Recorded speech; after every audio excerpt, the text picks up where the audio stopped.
শহীদ আসাদ কলেজে বসন্তের জোয়ার ৪০ পদের পিঠার ঘ্রাণে মাতোয়ারা পুরো ক্যাম্পাস। সাজুক সবাই বাসন্তী সাজে।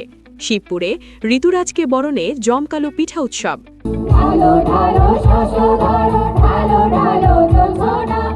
আসসালামু আলাইকুম সুপ্রিয় দর্শক, স্বাগত জানাই চ্যানেল আর নিউজে।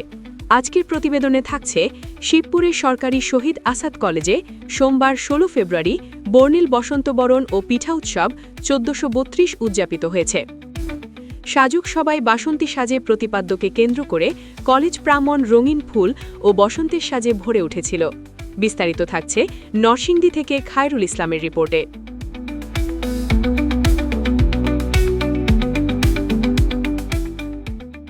উদ্বোধনী অনুষ্ঠানে উপস্থিত ছিলেন শিবপুর উপজেলা নির্বাহী অফিসার মোসাম্মদ ফারজানা ইয়াসমিন, কলেজ অধ্যক্ষ মোহাম্মদ নাসির উদ্দিন, শিক্ষকবৃন্দ এবং ২ শতাধিক শিক্ষার্থী। উৎসবটি শহীদ মিনার চত্বরে অনুষ্ঠিত পিঠা প্রদর্শনী দিয়ে শুরু হয়। এখানে ছিল ভাপা, পাটিসাপটা, দুধপুলি, মালাইপুলি, ডিম পিঠা, মালপোয়া, ফুল পিঠাসহ ৪০ ধরনের ঘরে বানানো পিঠা।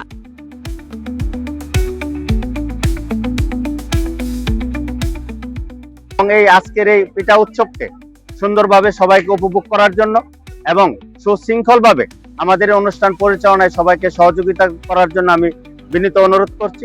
এবং প্রতি বছরের ন্যায় এবার একটু ব্যতিক্রম আঙ্গিকে আমার সকল বিভাগীয় প্রধানরা এবং আমার বিভিন্ন বিভাগের ছাত্রছাত্রীরা এত সুন্দর আয়োজন করেছে, যেটা আমি খুবই অভিভূত হয়েছি এবং কলেজ প্রশাসনের পক্ষ থেকে তাদেরকে ধন্যবাদ জানাই। আমি কালকে বিকালে এই পিঠা উৎসবের আয়োজনে উপস্থিত ছিলাম। উপস্থিতরা বাংলার ঐতিহ্যবাহী পিঠার স্বাদ উপভোগ করেছেন। দুপুর থেকে বিকেল পর্যন্ত চলেছে সাংস্কৃতিক অনুষ্ঠান, যেখানে শিক্ষার্থীরা পরিবেশন করেছেন গান, নৃত্য ও কবিতা আবৃত্তি।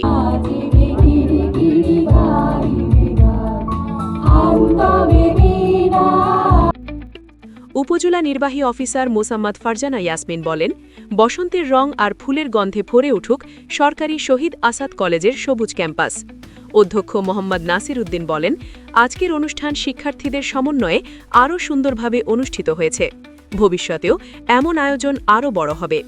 আর আজকের যে এই এত চমৎকার একটি আয়োজন বসন্তবরণ সাথে পিঠা উৎসব, এত চমৎকার আয়োজনের জন্য আমি কলেজ কর্তৃপক্ষকে ধন্যবাদ জানাচ্ছি। আর উপজেলা প্রশাসনের পক্ষ থেকে ধন্যবাদ ও কৃতজ্ঞতা জানাই যে এত চমৎকার আয়োজনে আমাকে এখানে সামিল করার জন্য। আমি এই অনুষ্ঠানের একটি অংশ হতে পেরে নিজেকে গর্বিত মনে করছি এবং আমি আনন্দিত।